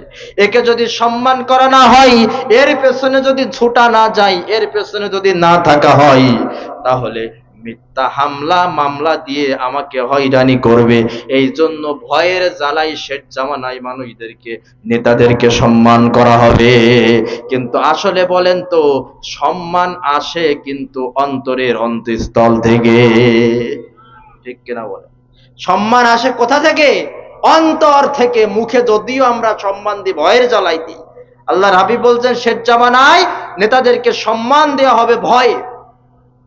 বিশ্বনবী আমার বলেন ওয়াজাহারাতিল কাইনাত ওয়াল মাআজিব, শেষ জামানায় নতুন নতুন বাদ্যযন্ত্র, গান বাজনার যন্ত্রপাতি, বাদ্যযন্ত্রের আবিষ্কার হবে, আর নায়ক নায়িকা গায়ক গায়িকাদেরকে হাইলাইট করা হবে। নায়ক নায়িকা গায়ক গায়িকাদেরকে শেষ জামানায় হাইলাইট করা হবে, আর কোরআনের হাফেজ, ইসলামের পক্ষে যারা কাজ করে তাদেরকে বেশি বেশি বেইজ্জতি, অপমানিত করা হবে। ভাইরা আমার, এই কারণে আমরা লক্ষ্য করেছি আল্লাহর হাবিবের এই হাদিসগুলো কত বাস্তবসম্মত, দেশের সাথে, সমাজের সাথে, বর্তমান বিশ্বের সাথে একেবারে মিলে যাচ্ছে। শেষ জামানায় নায়ক নায়িকা গায়ক গায়িকাদের বেশি আবির্ভাব ঘটবে, নতুন নতুন বাদ্যযন্ত্রে আবির্ভাব ঘটবে, আর তাদেরকে হাইলাইট করা হবে। ক্রিকেটে 4 মেরে, ফুটবল খেলা খেলতে যেয়ে গোল দিয়ে ক্রিকেটে 4 মেরে 6 মেরে যদি চ্যাম্পিয়ন হয়, তার জন্য রাষ্ট্রীয়ভাবে ফ্ল্যাট বরাদ্দ হবে, তার জন্য রাষ্ট্রীয়ভাবে গাড়ি বরাদ্দ হবে। কিন্তু কোরআনের হাফেজেরা গোটা বিশ্বব্যাপী কোরআন তেলাওয়াত করে বাংলাদেশের 10 বছর 12 বছরের ছোট্ট ছোট্ট হাফেজ ছেলেরা বাংলাদেশের পতাকাকে উচ্চকিত করে প্রথম স্থান অধিকার করে বাংলার জমিনে যখন ফেরে, তাদের জন্য রাষ্ট্রীয়ভাবে কোনো সংবর্ধনা হয় না, রাষ্ট্রীয়ভাবে কোনো বরাদ্দ হয় না, ফ্ল্যাট দেওয়া হয় না, গাড়ি দেওয়া হয় না, হয়। কিন্তু ক্রিকেটে 4 মেরে 6 মারলে তার জন্য অনেক কিছু করা হয়, ঠিক কিনা বলেন? শেষ জামানাটা এভাবেই চলছে। আল্লাহর হাবিব বলছেন অশরিবাতিল খুমুর, এবং শেষ জামানায় বেশি বেশি মানুষ মদ পান করবে। কি করবে বলেন তো? বেশি বেশি মদ পান করবে। সামাজিক অবক্ষয়, আমাদের দেশের যুবকদের ভিতরে এখন অবক্ষয় ঘটে গেছে, বেশি বেশি তারা মাদকতার সাথে জড়িয়ে পড়েছে। এমন কোন মাহফিল নাই আমাদের কাছে বলা হয় না যে হুজুর মদ আর সুদের উপরে বেশি বেশি কথা বলেন। সমাজে রন্ধ্রে রন্ধ্রে সুদটা ছড়িয়ে পড়েছে, আর আমাদের বয়সে তরুণ, কিশোর, যুবক, এদের ভিতরে এখন মাদকতা ব্যাপক আকারে ছেয়ে গেছে, সয়লাভ হয়ে গেছে তাদের ভিতরে, ঠিক কিনা বলেন? আজকের আলোচনার একেবারে সর্বশেষ যেই পয়েন্ট আপনাদের সামনে আনতে চাই, রাসূল করিম সাল্লাল্লাহু আলাইহি সাল্লাম শেষ জামানা নিয়ে যে কথা বলেছেন, আল্লাহর হাবিব বলেছেন শেষ জামানায় 2 শ্রেণীর মানুষের আবির্ভাব ঘটবে, যাদেরকে আমি নবী আমার জামানায় দেখি নাই, শেষ জামানায় আসবে। তাদের এক শ্রেণীর শাসক, আল্লাহর হাবিব বলেন শেষ জামানায় 1 শ্রেণীর শাসকের আবির্ভাব ঘটবে, তাদের হাতে থাকবে লাঠি, সেই লাঠি দ্বারা তারা জনগণকে পরিচালিত করবে। এই হাদিসের ব্যাখ্যায় মুহাদ্দিস کرام বলেছেন শেষ জামানায় 1 শ্রেণীর অত্যাচারী স্বৈরাচারী শাসকের আবির্ভাব ঘটবে, যারা জোর করে, জুলুম করে, দমন নিপীড়ন করে, জনগণের উপরে জুলুম করে ক্ষমতায় টিকে থাকার চেষ্টা করবে। এগুলো বাংলাদেশে ঘটে না? ঘটে? জুলুম করে, জোর করে কখনো ক্ষমতায় টিকে থাকা যায় না। একথা মাথায় রেখেন। আল্লাহ তাআলা ইন্নাল্লাহা লা ইউহিব্বুজ জালিমিন, কোন জালেম ব্যক্তিকে আল্লাহ তাআলা পছন্দ করেন না। আর আল্লাহ যার পছন্দ করেন না, আল্লাহ ছাড় দেন কিন্তু আল্লাহ ছেড়ে দেন না। আল্লাহ ছাড় দেন কিন্তু আল্লাহ ছেড়ে দেন না। আমাদেরকে বলা হয়েছিল আমরা পাকিস্তানের দালাল, যাদেরকে পাকিস্তানের দালাল বলা হয়েছিল, বাংলাদেশের ইতিহাসে তারা কখনো পর্যন্ত পাকিস্তানে পালিয়ে যায় নাই, কিন্তু আমরা তাদেরকে বলেছিলাম ভারতের দালাল, তারা ঠিকই ভারতে পালিয়ে আছে। সুতরাং কোন জালেম ব্যক্তিকে আল্লাহ তাআলা পছন্দ করেন না, জালেম ব্যক্তিকে আল্লাহ তাআলা পছন্দ করে না। নবীজি বলছেন শেষ জামানায় 1 শ্রেণীর শাসকের আবির্ভাব ঘটবে, তারা জোর করে, জুলুম করে, নিপীড়ন করে ক্ষমতায় টিকে থাকার চেষ্টা করবে। একথা মাথায় রাখতে হবে। এই পৃথিবীর ইতিহাসের সবচাইতে বড় শিক্ষা মানুষ ইতিহাস থেকেই শিক্ষা নেয় না। কথাটা ভালো করে বোঝেন। ইতিহাসের সবচাইতে বড় শিক্ষা মানুষ ইতিহাস থেকে শিক্ষা নেয় না। তারা ইতিহাস পড়ে এই পৃথিবীতে স্বৈরা শাসকের স্থান হয়নি। নমরুদ পারেনি, আবু জেহেল পারেনি, ফেরাউন পারেনি, কেউ পারেনি, গাদ্দাফি পারেনি, হোসনে মুবারক পারেনি, কেউ পারেনি। এরপরেও তারা এই ইতিহাস থেকে শিক্ষা নেয় না। এই জন্য ইতিহাসের সবচাইতে বড় শিক্ষা মানুষ ইতিহাস থেকেই শিক্ষা গ্রহণ করে না। আল্লাহর হাবিব যে কথা বললেন, শেষ জামানায় দুই শ্রেণীর লোকের আবির্ভাব ঘটবে, অত্যাচারী শাসক। 2 নম্বরে বিশ্বনবী আমার এই হাদিসের ভিতরে মেয়েদের কথা বলছেন। শেষ জামানায় এক শ্রেণীর মহিলার আবির্ভাব ঘটবে যাদের স্বভাব হবে 3 রকম। জোরে বলেন তো কয় রকম? আল্লাহর হাবিব বলেন শেষ জামানায় এক শ্রেণীর মহিলার আবির্ভাব ঘটবে যাদের স্বভাব হবে 3 রকম। এই 3 স্বভাব বর্ণনা করার পরে বিশ্বনবী আমার বলেন, এই 3 স্বভাবের মহিলা যারা হবে, লা ইয়াদখুলনাল জান্নাহ ওয়ালা ইয়াজিদনা ফি রিহাহা, এই 3 স্বভাবের কোন মহিলা জান্নাতে প্রবেশ করবে না। আর হাজার হাজার মাইল থেকে যেই জান্নাতের সুঘ্রাণ পাওয়া যায়, এই 3 স্বভাবের কোন মহিলা জান্নাতের সুঘ্রাণও পাবে না। তার মানে তাদের স্থান হয়ে যাবে জাহান্নাম। যারা পিতা আছেন একটু বিবেকের আয়নায় প্রশ্ন রাখেন, আপনার মেয়ের ভিতরে এই 3 স্বভাবের কোনো একটা স্বভাব আছে কিনা? যারা স্বামী আছেন লক্ষ্য করেন, এই 3 স্বভাবের কোনো একটা স্বভাব আপনার স্ত্রীর ভিতরে আছে কিনা। আল্লাহর হাবিব বলেন, নিসাউন কাসিয়াতুন আরিয়াতুন, শেষ জামানার মহিলার প্রথম স্বভাব, ওরা কাপড় পরার পরেও উলঙ্গিনী থাকবে। মা বোনেরা যারা আছেন পর্দার অন্তরাল থেকে ওয়াজ শুনতেছেন, দেখতেছেন, ভালো করে খেয়াল করেন, এই 3 স্বভাবের কোন স্বভাব আপনার ভিতরে আছে কিনা। আল্লাহর হাবিব বলেন, নিসাউন কাসিয়াতুন আরিয়াতুন, শেষ জামানার মহিলাদের প্রথম স্বভাব, তারা কাপড় পরার পরেও উলঙ্গিনী থাকবে। নাউজুবিল্লাহ।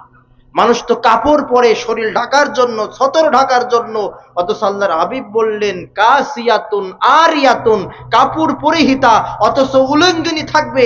সাহাবীরা বললেন, ইয়া রাসূলুল্লাহ কেমন কথা, কাপড় পরার পরে উলঙ্গিনী থাকবে? নবীজি আমার 2টি ব্যাখ্যা দিলেন। নবীজি বললেন, কাপড় পরার পরও উলঙ্গিনী থাকার মানে হচ্ছে শেষ জামানার এক শ্রেণীর মহিলার আবির্ভাব ঘটবে। এমন কিছু কিশোরী হবে, তরুণী হবে, যুবতী হবে, তারা এমন টাইট, এমন 8-60 জামা কাপড় গায়ে দেবে, শরীরের গঠনগুলো প্রকাশিত হয়ে পড়বে, মনে হয় যেন আগে জামা বোরকাটা আগে শরীরে ঢুকানো হয়েছে, তারপরে সেলাই করা হয়েছে। এই রকমের পোশাক এই এলাকার মেয়েরা পরে না। এরপরে নবীজি বলছেন, অথবা এমন পাতলা ফিনফিনে পোশাক পরিধান করবে, ভিতর বাইরে থেকে ভিতরের জামা কাপড় দেখা যায়, এরকমের মশারি মার্কা জামা কাপড় বোরকা এই এলাকায় কি দেখা যায়? আছে। এরা হচ্ছে নিসাউন কাসিয়াতুন আরিয়াতুন, কাপড় পরার পরও এরা উলঙ্গিনী থাকবে। 1 নম্বর স্বভাব। এখন আপনার একটু বিবেকের আয়নায় প্রশ্ন করে দেখেন মা বোনরা, যারা গার্জিয়ান আছেন, স্বামী আছেন, পিতা আছেন, যে আপনি তো আপনার টাকা দিয়ে আপনার স্ত্রী বোরকা কেনে, জামা কেনে, আপনার টাকা দিয়ে আপনার মেয়ে বোরকা পরে, জামা কেনে, এই টাইট 8-60 এই রকমের বোরকা এগুলো কেনে কিনা? পোশাকের বেশ কিছু মূলনীতি আছে। আপনারা দেখেছেন, লেখক আমার লেখা 5টি বই প্রকাশিত হয়েছে। আমার লেখা একটি বই বিবেকের আয়নায় প্রশ্ন।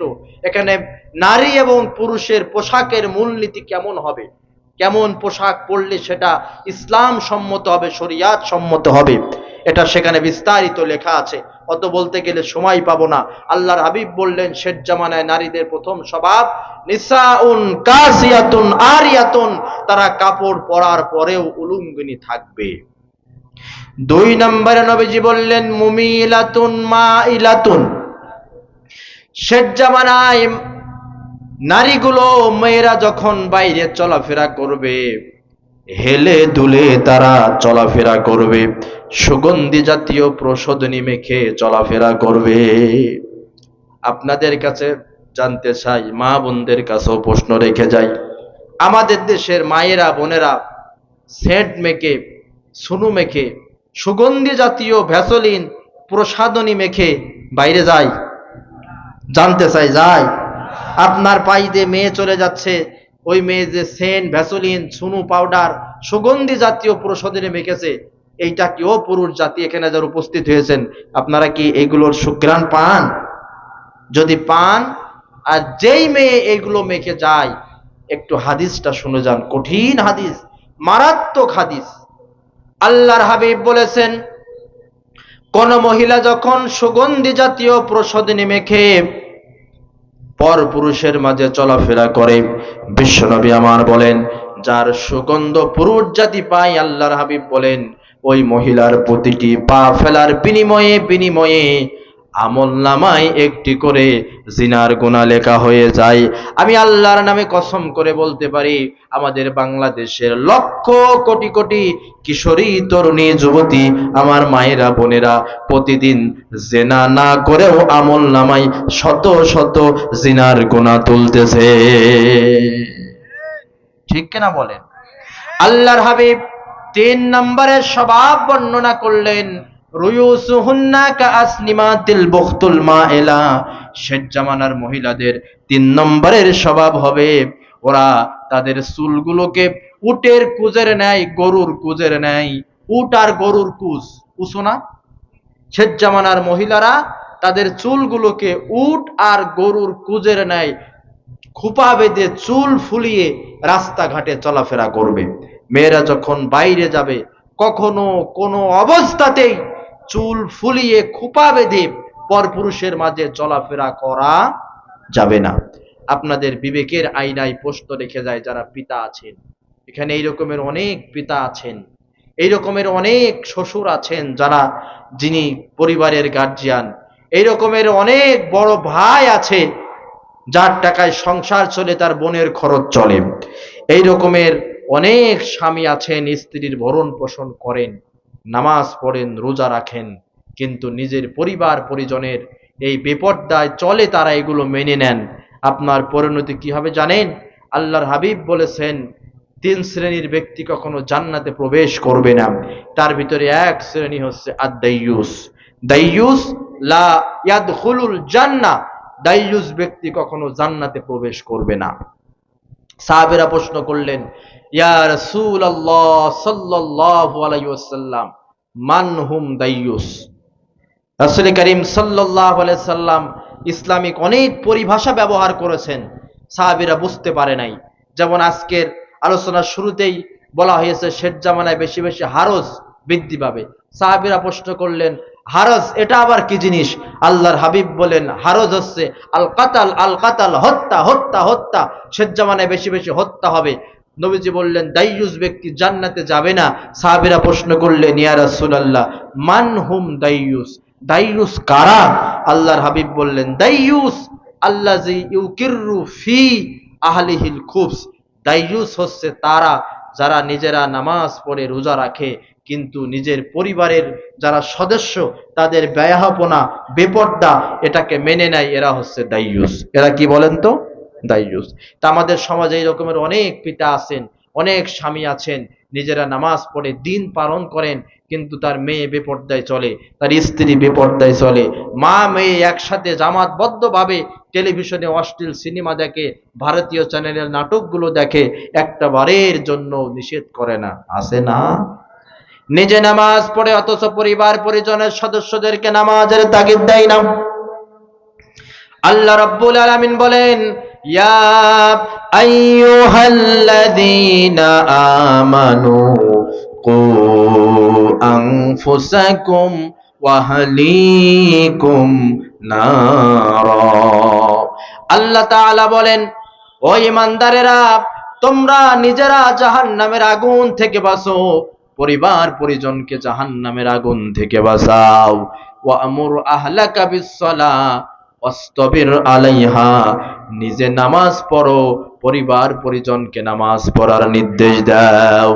আল্লাহর হাবিব সাল্লাল্লাহু আলাইহি সাল্লামের উপরে যখন নিজে বাঁচো, পরিবার পরিজনকে বাঁচাও, কুরআনুল কারীমের আয়াত যখন নাজিল হলো, বিশ্ব নবী সাল্লাল্লাহু আলাইহি ওয়াসাল্লাম প্রতিদিন ফজরের নামাজ যখন পড়তে যেতেন মসজিদে নববীতে, হযরতে ফাতেমা আর হযরতে আলী রাদিয়াল্লাহু তাআলা আনহুর বাড়ির পাশ দিয়ে যাওয়ার সময়, ফজরের সময় আল্লাহর হাবিব ফাতেমা আলী রাদিয়াল্লাহু তাআলা আনহুর দরজার সামনে এসে বলতেন, আসসালাত আসসালাত আসসালাত। পিতা তার মেয়ে আর জামাইকে ফজরে রক্তে ডেকে দিচ্ছেন আসসালাত আসসালাত, নামাজ নামাজ বলে। একটু বিবেকের আইনায় প্রশ্ন রাখেন ভাইরা, এই পৃথিবী জমিন ছেড়ে আমরা চলে যাব, আল্লাহর কাছে কি জবাব দেবেন? 10 মাস 10 দিন গর্ভে ধারণ করলেই মা হওয়া যায় না, 2 বছর দুধ পান করালে মা হওয়া যায় না, একটানা 20 বছর সন্তানের অর্থনৈতিক যোগান দিলেই পিতা হওয়া যায় না। আদর্শ পিতামাতা তো সে যে তার সন্তানকে দ্বীনি শিক্ষা দেয়, নামাজের নির্দেশ করে। হযরতে আলী রাদিয়াল্লাহু তাআলা আনহু বলেছেন, যার বাপ নেই মা নেই সে প্রকৃত এতিম নয়, প্রকৃত এতিম তো সে বাপ মা থাকার পরও যেই বাপ মা তার সন্তানকে দ্বীনি শিক্ষা দিল না, নামাজের শিক্ষা দিল না, সেই হচ্ছে প্রকৃত এতিম। একটু যারা পিতা আছেন একটু বিবেকের আইনায় প্রশ্ন করেন তো, যে আপনি কি পেরেছি আমার সন্তানকে নামাজে নিয়ে যেতে? নিজেই তো নামাজ পড়ি না, ফজরের সময় বাপও ঘুমায়, ছেলেও ঘুমায়, মেয়েও ঘুমায়, পরিবার পরিজনও ঘুমায়, ঠিক কিনা বলে? অথচ আল্লাহর হাবিব সাল্লাল্লাহু আলাইহি ওয়াসাল্লাম বলেন, সন্তানের বয়স যখন 7 বছর হবে, মুরু আওলাদাকুম বিসসালাত ওয়া হুম আবনাউ 7 সিনিন, সন্তানের বয়স যখন 7 বছর হবে সন্তানকে নামাজের জন্য নির্দেশ দেওয়া লাগবে। একটানা 3 বছর সন্তানের নামাজ পড়ার কথা বলা লাগবে, 7, 8, 9, 3 বছর নামাজ পড়ার কথা বলার পরেও যখন 10 বছর বয়স হয়ে যাবার পরেও সন্তান নামাজ পড়বে না, আল্লাহর হাবিব বলছেন এবার সন্তানকে নামাজ পড়ার জন্য প্রয়োজনে তাকে বেত্রাঘাত করো, প্রহার করো, বিছানা আলাদা করে দাও, খাবার বন্ধ করে দাও। আমরা অনেক পিতা আছি, মাতা আছি, অভিভাবক সেজে বসে আছি, অথচ সন্তান আজকে আমার নিয়ন্ত্রণের বাইরে, মেয়ে নিয়ন্ত্রণের বাইরে, ছেলে নিয়ন্ত্রণের বাইরে। আসলে দোষ কিন্তু সন্তানদের দিলে হবে না, ছোট্টবেলা থেকে ওই সন্তানকে আমরা সেভাবে লালন পালন করতে পারি না। পেরেছি? পারি না। কোন সন্তান পৃথিবীর মাঝখানে রেখে যাচ্ছেন? এটা একটা মাদ্রাসার মাঠ, এটা একটা মাদ্রাসার মাঠ। বাংলাদেশে যদিও দ্বিমুখী শিক্ষানীতি চলছে, এরপরও দিন শিক্ষার মার্কাজ এই মাদ্রাসাগুলো, ঠিক কিনা বলেন? বিশেষ করে আলিয়া মাদ্রাসা দিন এবং দুনিয়া উভয় দিকে নজর দিয়েছে। আমরা অনেকেই শুধু মনে করি যে দিন খুঁজলেই হবে, দুনিয়া খোঁজার দরকার নাই। আবার অনেকেই বলে শুধু দুনিয়া খুঁজলেই হবে, দিন খোঁজার দরকার নাই। আছেন এরকমের মানুষ? এক শ্রেণীর মানুষ শুধু দুনিয়া দুনিয়া করে ব্যস্ত, দিনকে প্রাধান্য দেয় না। আর এক শ্রেণীর মানুষ শুধু দিন দিন করে ব্যস্ত, দুনিয়াকেও প্রাধান্য দেয় না। দুইটার একটাও ঠিক নাই। দিন এবং দুনিয়া দুইটার প্রয়োজন আছে। আল্লাহ কোরআনুল কারিমে সেই দোয়াই শিক্ষা দিয়েছে, রব্বানা আতিনা ফিদ দুনিয়া হাসানা ওয়া ফিল আখিরাতি হাসানা ওয়া কিনা আযাবান্নার। এই একটা দোয়ার ভিতরে সব দোয়া ঢুকে গেছে। রব্বানা আতিনা ফিদ দুনিয়া, আল্লাহ শিক্ষা দিয়েছেন। এই আয়াত নাজিলের একটা প্রেক্ষাপট আছে। জাহিলি যুগে মানুষ যখন হজ করতে যেত, হজ করতে যেয়ে তাওয়াফ করার সময় তার আল্লাহর কাছে দোয়া করত, আল্লাহ এই বছরে বৃষ্টি বেশি দিবা যাতে করে ফসল ভালো ফলে, অমুকের সন্তান দিবা, অমুকের সন্তান দিবা, শারীরিক সুস্থতা দিবা। দুনিয়াবি যত চাহিদা হজ করতে যে জাহিলি যুগের মানুষগুলো চাইতো, সেই প্রেক্ষাপটে আল্লাহ তাআলা নাজিল করলেন, ওভাবে চেও না, শুধু দুনিয়া দুনিয়া করো না, দিন দুনিয়া দুইটাই চাও। রব্বানা আতিনা ফিদ দুনিয়া হাসানা ওয়া ফিল আখিরাতি হাসানা, দুনিয়ার যত কল্যাণ আছে সেগুলো দাও, আখিরাতের যত কল্যাণ সব দাও, আর জাহান্নামের আগুন থেকে আমাদেরকে বাঁচাও। জোরে বলেন আমিন। তে এই আলিয়া মাদ্রাসা দিন এবং দুনিয়া দুটিই দেয়। দিনও শিক্ষা দেয়, দুনিয়াবি আলিয়া মাদ্রাসার সার্টিফিকেট দিয়ে বাংলাদেশের সমস্ত চাকরিতে আপনি প্রবেশ করতে পারবেন, আলহামদুলিল্লাহ বলেন। এই জন্য আপনাদের গ্রামের এই দাখিল মাদ্রাসা, এই মাদ্রাসায় সন্তানদেরকে দিবেন, দিনী শিক্ষা তারা এখান থেকে শিখবে। দিন এবং দুনিয়া উভয় শিক্ষা এখান থেকে তারা অর্জন করবে। আল্লাহর হাবিব বলেছেন, ইজা মাতাল ইনসান ইনকাতা আনহু আমালুহু ইল্লা মিন সালাসা। আল্লাহর হাবিব বলেছেন, মানুষ যখন মারা যায় তার সব আমলের দরজা বন্ধ হয়ে যায়, সব আমলের দরজা বন্ধ হয়ে যায়। আপনি কি মনে করেন এত পাওয়ার, এত টাকা, কিয়ামতের কঠিন ময়দানে মুসিবতের সময় দুনিয়ার মাঝখানে যারা প্রভাবশালী ছিল, ক্ষমতাশালী ছিল, সম্পদশালী ছিল, কিয়ামতের কঠিন ময়দানে হাসরের মাঠে সবচাইতে বেশি আফসোস করবে দুই শ্রেণীর মানুষ। জোরে বলেন তো, কয় শ্রেণীর মানুষ?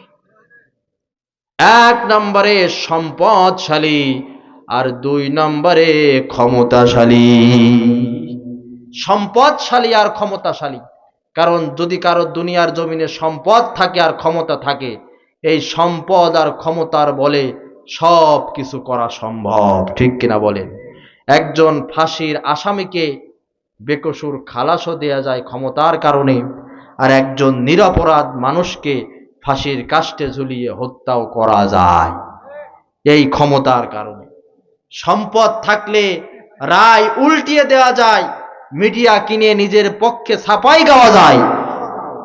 এই জন্য কিয়ামতের কঠিন ময়দানে এই সম্পদশালী ক্ষমতাশালী মানুষগুলো যখন বিচার শেষে জাহান্নামে যাবে, তখন তারা আফসোস করে বলবে, মা আগনা আন্নি মালিয়া হালাকা আন্নি সুলতানিয়া।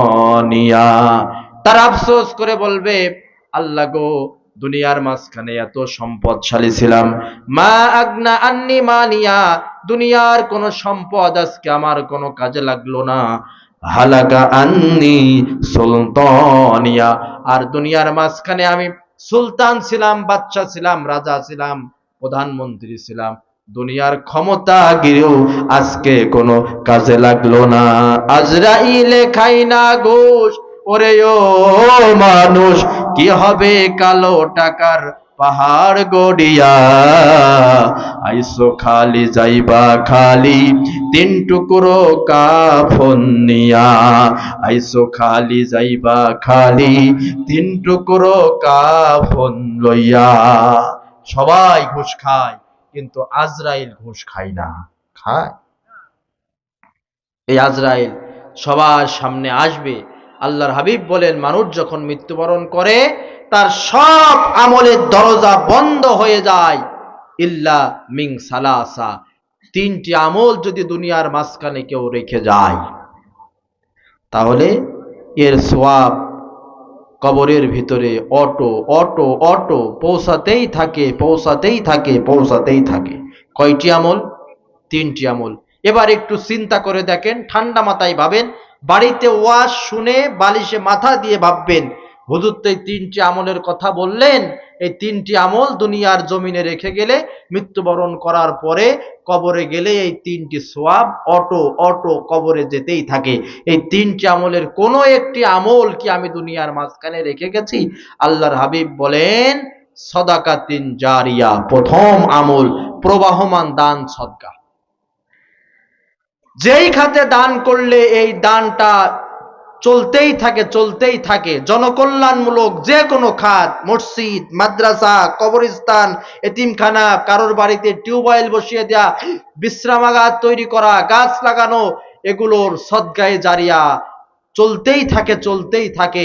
আপনি মৃত্যুবরণ করবেন, আপনার মসজিদে দান আছে, মাদ্রাসায় দান আছে, মসজিদ চলবে, মাদ্রাসা চলবে, গাছ মানুষের ছায়া দেবে, টিউবওয়েল থেকে যাবে, মানুষ পানি পান করবে, তারা এগুলো করে যত সওয়াব পাবে, তার সেই কিছু পরিমাণ সওয়াব অথবা সমপরিমাণ সওয়াব আপনার আমলনামায় অটো যেতেই থাকবে, যেতেই থাকবে। সুবহানাল্লাহ।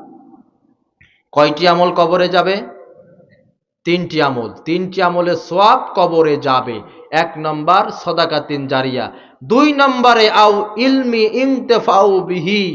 আল্লাহর হাবিব বলেন, এমন এলেম, এমন জ্ঞান, যে জ্ঞান দ্বারা মানুষ উপকৃত হয়, এজন্য জ্ঞান বিতরণে আমাদের এগিয়ে আসতে হবে।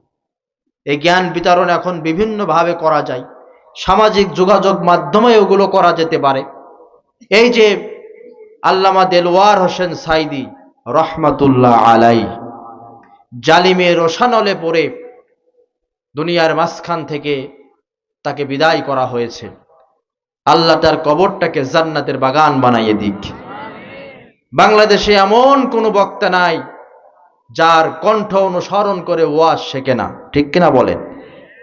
তার আলোচনা ইউটিউবে আছে না?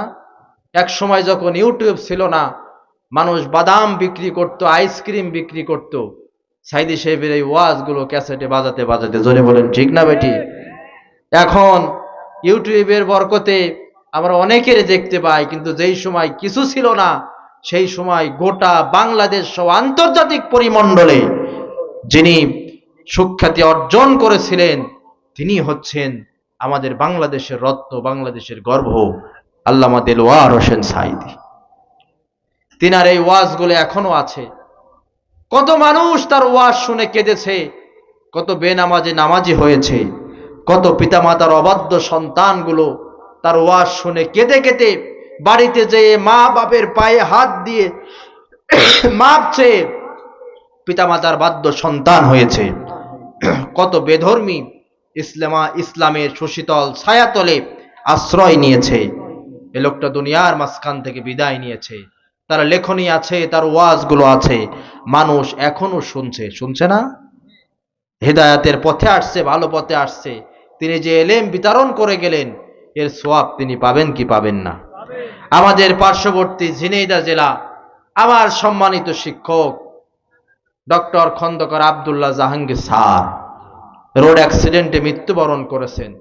আল্লাহ তিনার কবরটাকে জান্নাতের বাগান বানাইয়ে দিক।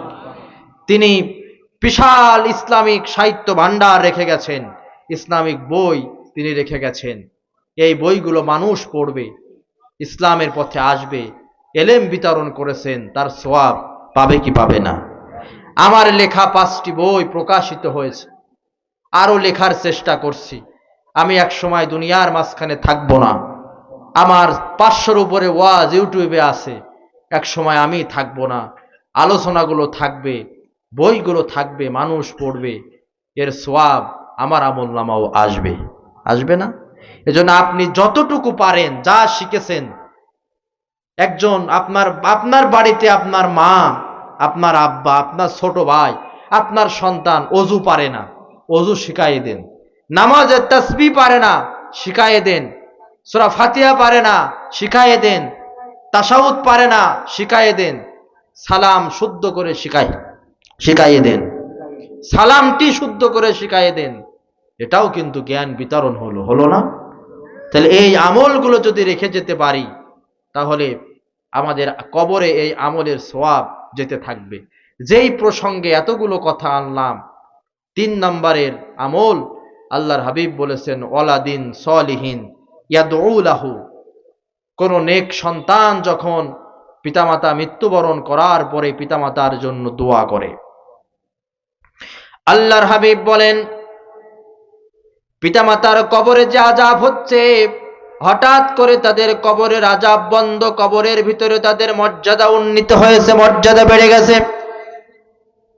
ফেরেশতাদের কাছে জানতে চাইবে, কিছুক্ষণ আগে নামাজের আযাব হচ্ছিল, আযাব বন্ধ হয়ে গেল, কবরের ভিতরে মর্যাদা বৃদ্ধি পেল, এর পেছনে কারণ কি? ফেরেশতারা জানাবে, দুনিয়ার মাঝখানে রেখে যাওয়া তোমার সন্তানেরা তোমার জন্য দোয়া করতেছে, এই দোয়ার ওসিলায় কবরের আযাব মাফ হয়ে কবরের ভিতরে তোমার মর্যাদা বৃদ্ধি পেয়েছে। সুবহানাল্লাহ। কিন্তু ওয়ালাদিন সলিহিন, নেক সন্তান কাকে বলে? সন্তান হলেই কি সে নেক হবে? নেক সন্তান হওয়ার জন্য এই হাদিসের ভিতরে 2টি শর্ত দেওয়া হয়েছে। জোরে বলেন তো, কয়টা শর্ত? 2টি। 1 নম্বরের শর্ত, ওই সন্তানকে পিতামাতার বাধ্য সন্তান হতে হবে। 2 নম্বরের শর্ত, ওই সন্তানকে কোরআন হাদিসের ন্যূনতম জ্ঞান তার থাকা লাগবে, বেসিক নলেজ অফ ইসলাম। ইসলামের যে মৌলিক জ্ঞান, সেই মৌলিক জ্ঞানগুলো ওই সন্তানের ভিতরে থাকা লাগবে। অর্থাৎ এই দুইটির যদি সমন্বয় না ঘটানো যায় তাহলে মুহাদ্দিস কিরামের ভাষ্য মতে তিনি নেক সন্তান হতে পারবেন না। ইসলামের বেসিক নলেজ, মৌলিক জ্ঞান প্লাস পিতামাতার বাধ্য সন্তান যদি হয়, তিনি হচ্ছে নেক সন্তান। এই নেক সন্তান যখন দোয়া করবেন কিয়ামতের কঠিন ময়দানে, আল্লাহ তাআলা তো মর্যাদা বৃদ্ধি করবেনই, আর কবরের ভিতরে আল্লাহ তাআলা তার আযাব মাফ করবেন। আর এই দোয়াটা কবরের ভিতরে স্থায়ীভাবে চলতেই থাকে। এই জন্য তিনটি আমল, এই তিনটি আমলের কোন আমলটা আমার আপনার ভিতরে আছে একটু চিন্তা করে দেখার দরকার। জোরে বলেন, আছে না নাই? সদকায়ে জারিয়া, এলেম জ্ঞান বিতরণ আর নেক সন্তান। আল্লাহ যাতে আমাদেরকে এই তিনটি আমলের কোনো একটি আমল বা তিনটি আমলে দুনিয়াতে রেখে যাওয়ার তৌফিক দেয়। জোরে বলেন আমিন। তাকবীর দেন, প্রধান বক্তা আসছে, তাকবীর দেন। লিল্লাহে তাকবীর। প্রধান বক্তার আগমন, মাহফিলের পক্ষ থেকে লাল গোলাপ শুভেচ্ছা।